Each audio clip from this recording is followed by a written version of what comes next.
గానీ పొలంలో గానీ స్కూల్లో గానీ కాలేజీలో గానీ పాము వచ్చిందనుకో సంపూర్ణని నేను కాదంటలే, చంపితే సావాలి పాము ఒక దెబ్బకి లేదా 2 దెబ్బలకి సావాలి.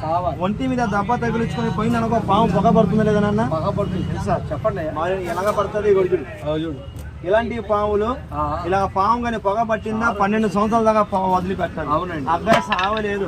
ఈ అబ్బాయి చూడు ఎలాగ మాట్లాడతాడు, అబ్బాయి నీ కష్టం చూసి ఎవరేమి ఇచ్చారు చెప్పాలి, చెప్తావా?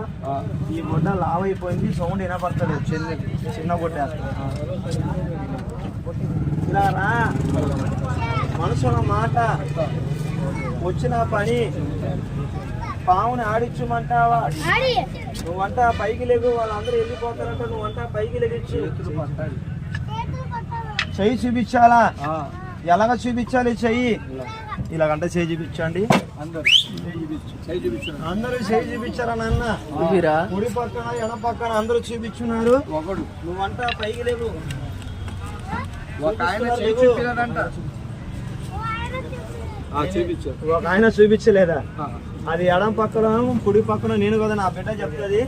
ఈ గంధం నాన్న మీద వేసేమన్నప్పుడు అబ్బాయిలు వస్తారు. ఎంతమందికి ఏమంటావు?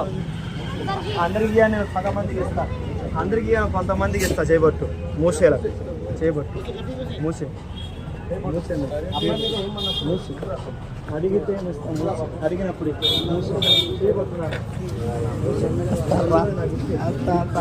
పడిపోయింది. 3 అయిందా? 2:30 అయిందా? బంద్ చేయండి.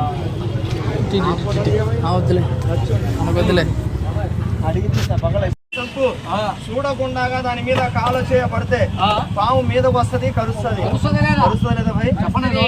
ఇప్పుడు చూడు, ఈ వస్తువుని దగ్గర పెట్టు. ఎంతలా పామున సరే తలకి గుద్దులు పెట్టుకోవాలి. చేతికైనా మొలతడకైనా మెల్లైన కట్టు. పాముని చూడకుండా ఒక తొక్కు. పాము వెనక్కి వెళ్ళగాని ముందుకు రాకూడదు. ఒకటి చెప్పా, రెండో పని. ఆడవాళ్ళకి మగ వాళ్ళకి అన్నం తిని పనుకున్నారనుకో, నిద్రలో దయ్యం వచ్చినట్టు మీద పడినట్టు ఉలిక్కి పడతారు. కొంతమంది భయంతో కేకలేస్తారు. దయ్యం పట్టిందని చెప్పుతో కొడతారు. పొట్ట పక్కన తలకి స్నానం చేపించి ఇలా మెల్ల కట్టు. దయ్యం కల పీడ కల దగ్గర 2 చెప్పా, 3వ పని. మన మీద గట్టి లంజకొడు బాగా దెంగి తాగి వచ్చి రారా కొడుక పొడుస్తా సంపుతాడు అంటాడు. చంపడం చేతగా పోయిందనుకో, నీ పేరు నీ వయసు